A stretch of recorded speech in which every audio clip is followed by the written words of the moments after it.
Amén, aleluya.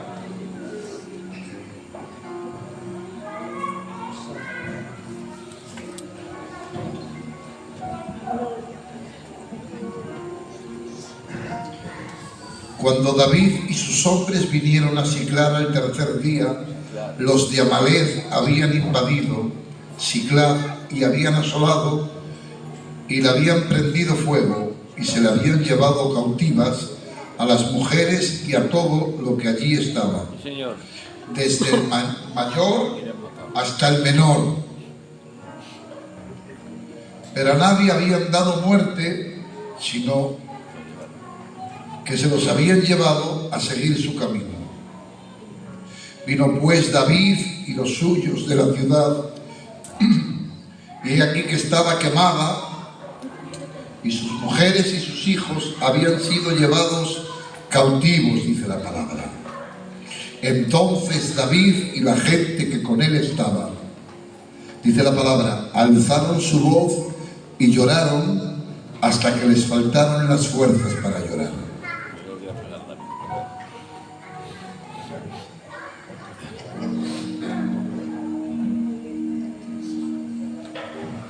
Creo que hay inspiración cuando se toca la música.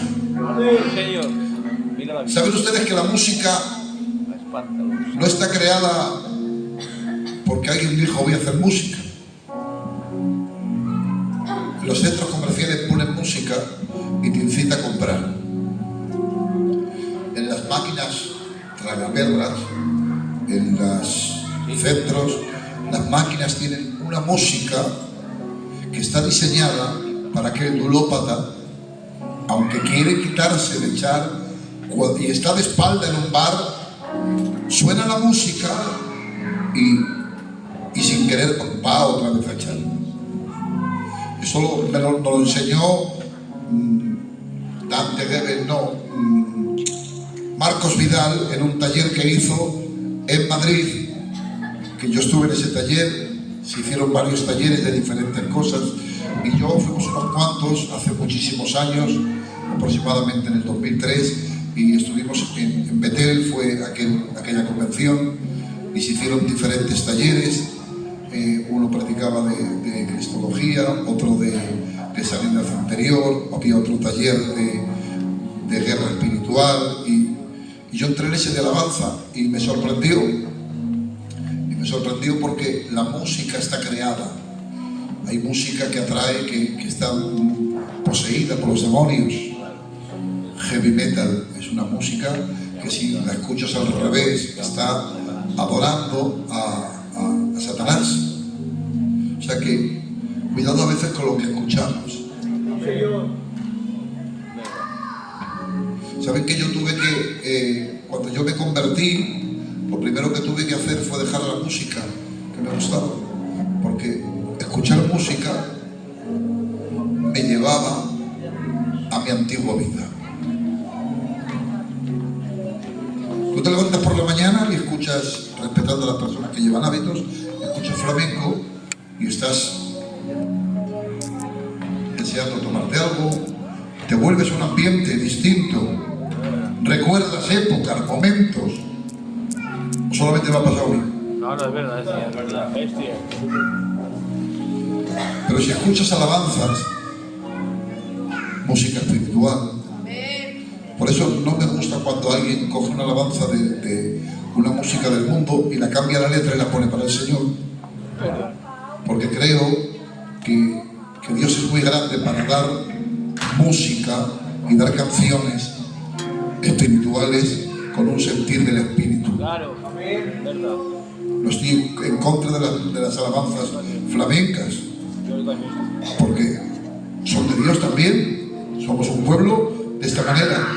Pero ¿qué quiero decir? Que cuando usted escucha música, le lleva un ambiente, le lleva a adorar, le lleva a buscar a Dios, y está todo el día deseando tener un hueco para estar leyendo la palabra, adorando a Dios, venir al culto. Y cuando usted entra por esas puertas, si ha estado todo el día poniendo música en la casa, mientras usted limpiaba, planchaba, fregaba, mientras usted iba para el mercadillo, escuchaba música del Señor. Cuando usted entra por esas puertas, hay tanta gloria ya impregnada en su vida que con la primera alabanza cae la gloria y la gloria se derrama en los cultos. El problema es que vivimos demasiado llenos de música flamenca, llenos de cosas del mundo, y a veces nos cuesta tanto entrar en la presencia en los cultos que cuando estamos empezando a entrar ya casi que terminamos el culto. Por eso el verdadero culto no es este. El verdadero culto es cuando termina este.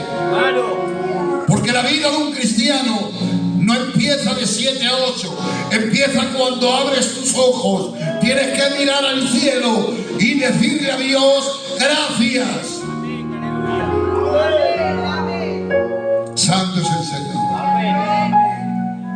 Por eso le decía yo a él que tocara, porque cuando David tocaba, el espíritu malo que atormentaba a Saúl se marchaba. Creo en la música. Cuando Pablo y Silas cantaron, las puertas se abrieron, las cadenas se rompieron y su gloria cayó. Amén. Por lo tanto, tenemos que entender que todo lo que se realiza en el culto es muy importante.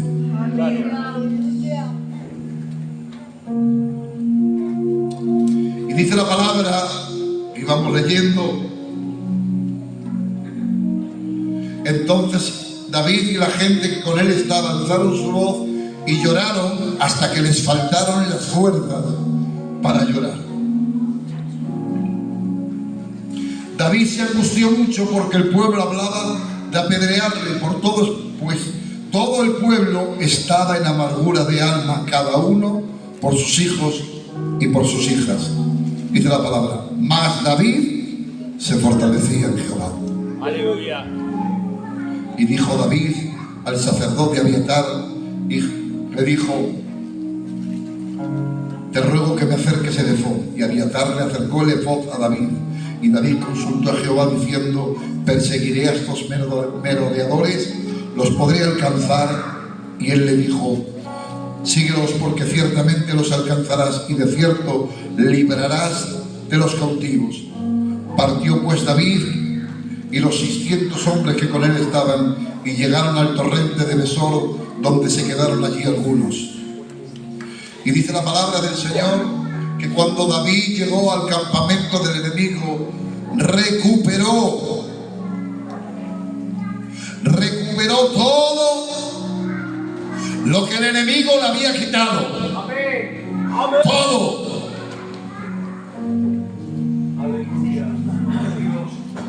Cuando David llegó a la casa y vieron la situación, dice que todos lloraron, que les faltaron las fuerzas para llorar. ¿Sabes que entiendo que hay momentos en la vida donde uno debe de llorar, pero hay momentos en la vida donde uno tiene que hacer frente al problema y dejar de llorar y entender que hay que buscar una solución más que llorar? ¿Sabes que entiendo que hay momentos en la vida donde uno debe de llorar y es bueno llorar? Jesús, aun sabiendo que Lázaro iba a ser resucitado, lloró. Porque somos hombres y mujeres con sentimiento. Por eso dice la palabra, si estás triste, ora, y si estás alegre, canta. No te obliga. Pablo y Silas hicieron algo más excelente. Cuando deberían de orar, se pusieron a cantar. Porque si cuando deberías de orar te pones a cantar, a Dios le agrada tanto que eso es una bendición, pero Dios no te va a exigir más de lo que tú puedas dar. Por eso dice, si estás triste, ora, pero si estás alegre, canta. Hay momentos en la vida y situaciones que nos sobrecogen y momentos que hemos vivido que no esperábamos, porque nunca David se esperó lo que le iba a ocurrir. Hay veces en la vida que nos ocurren cosas que no esperábamos. Planificaste, hiciste, pensaste en el futuro, pero te ocurrió algo que no esperabas. Es normal que llores, pero creo que llegó un momento donde David entendió que no era el momento de llorar más, que era el momento de orar. ¿Saben que Dios te ha dejado llorar hasta ahora? Y no te ha dicho nada, y te ha dejado llorar. Pero ¿sabes qué te dice hoy Dios? Y te lo dice con mucha dulzura, con mucho amor. Basta ya de llorar. Amén. ¿Sabes que cuando Samuel fue a decirle a Saúl, tu reino será quitado y traspasado a otro en tu lugar, porque se lo había mandado Dios que se lo profetizara? Dice que cuando se lo dijo hubo tanta tristeza en él, porque los que son de Dios, aunque tengan que decir las verdades, les tienen que doler. Claro. Y le dolió tanto a él que dice que lloró tanto por Saúl, tanto lloró, y lo dejó Dios que llorara. Pero llegó un momento donde Dios le dijo a Saúl, basta ya de llorar, basta, que no has sido tú el que le has quitado, que he sido yo, basta ya. Y hoy te dice Dios, basta. ¡Qué bien! Hay tiempo para todo, tiempo de reír, tiempo de llorar, tiempo de cantar, tiempo de bailar, tiempo de plantar, tiempo de desplantar lo plantado. Hay tiempo para todo. Y hoy te dice, creo que estás viviendo en un tiempo que ya deberías haber pasado de página. Hoy sabes lo que te está diciendo el Espíritu Santo, y creo que con todo mi corazón, que yo no traía hoy nada preparado para este culto, quería que fuera un culto ministrado por el Espíritu, y estas palabras me las está poniendo el Señor en el corazón, porque sé que hay gente en este lugar que todavía está parado donde debería de haber avanzado. Aleluya. Hay gente que está en el arroyo de Querí y el arroyo ya se ha secado. Quiere Dios que salgas del arroyo de Querí y te vayas a ayudar a una mujer viuda que está necesitada. ¿Sabes que David se entendió? Porque no todo el mundo lo entiende. Claro. David estaba viviendo porque, escucha,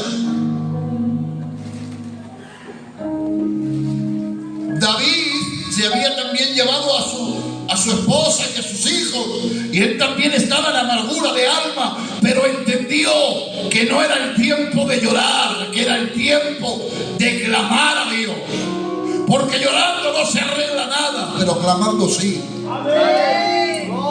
Era el tiempo de dejar de llorar, pero no todo el mundo lo entendió. Había gente que seguía llorando y otros buscando culpables. No busques culpables de la mala situación que estás viviendo, porque nadie tiene la culpa. Creo que tienes que pasar de página. Todos lloraban, pero David empezó a orar. Escucha, si David no se hubieran llevado a su mujer y a sus hijos, y él se hubiera parado de llorar, bueno, pero David tenía el mismo problema que ellos, y les estaba animando desde el problema, porque hay un refrán que dice que bien habla el sano en la cabecera del enfermo. ¿Verdad? Es verdad. Pero cuando el que está hablando es uno que está viviendo la misma situación. Por eso cuando Pablo estaba dentro del barco y dice que estaban siendo golpeados por una tormenta no pequeña, y era el 14º día que estaban sin comer, dice que Pablo salió arriba del barco y dijo, tened ánimo. ¿Cómo es posible que la gente que estaba desesperada, gente que llevaba muchos días sin comer, que habían perdido toda esperanza de vida, cómo es posible que Pablo, viviendo la misma situación que ellos, y todavía seguía la tormenta? Porque te voy a decir algo, para animar a otros y animarte a ti mismo no tienes que esperar a que la tormenta desaparezca. Claro. Pablo se animó aún en medio de la tormenta y fue capaz de animar a otros. Hoy te digo en esta tarde, no No es que la tormenta haya desaparecido, es que te tienes que hacer fuerte en batalla.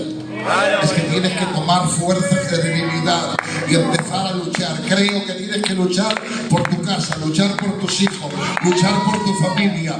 No es el tiempo de llorar. Basta ya de llorar. Basta. Si acabó el tiempo de llorar. Y no estoy diciendo que olvides, sino que estoy diciendo que ciertamente lo que queda atrás, desciendo hacia adelante, creo que hay tiempos de avanzar.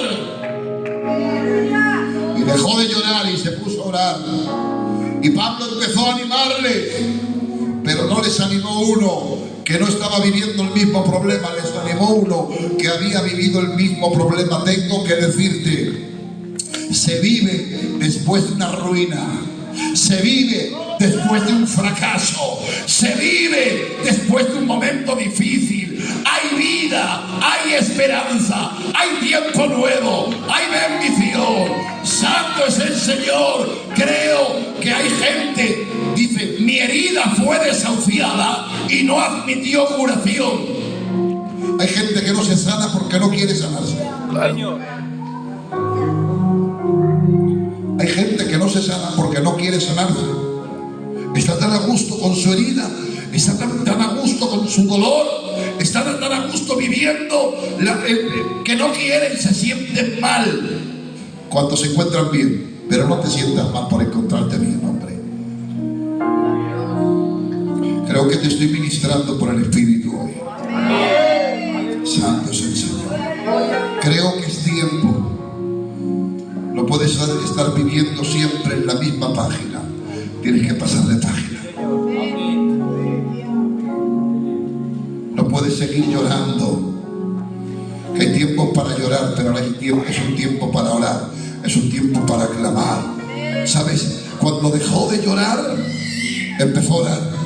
Y pidió el efod. Porque entendió que era el momento de orar. Creo que es el momento que ores. Creo que es el momento que pidas a Dios ayuda. ¿Cuántos quieren ser ayudados por Dios? Levanten su mano y dicen aleluya. Pues deja de llorar y empieza a clamar, empieza a buscar a Dios, empieza a hacer cosas que sabes que tienes que hacer, tira cosas que tienes que tirar, abandona cosas que tienes que abandonar y pasa página. Sacaya Reblo Basaranda. Espíritu Santo, te ruego en esta tarde que tomes mi boca en esta tarde. Oh Espíritu Santo, te ruego que la unción de tu Santo Espíritu venga sobre mí en esta tarde y que todas las palabras que salgan de mi boca vayan dirigidas como saeta de salvación sobre cada vida y sobre cada corazón. Hoy te dice el Espíritu Santo, Santo es el Señor. Hoy te dice el Espíritu Santo, no es tiempo de llorar, no es tiempo de llorar.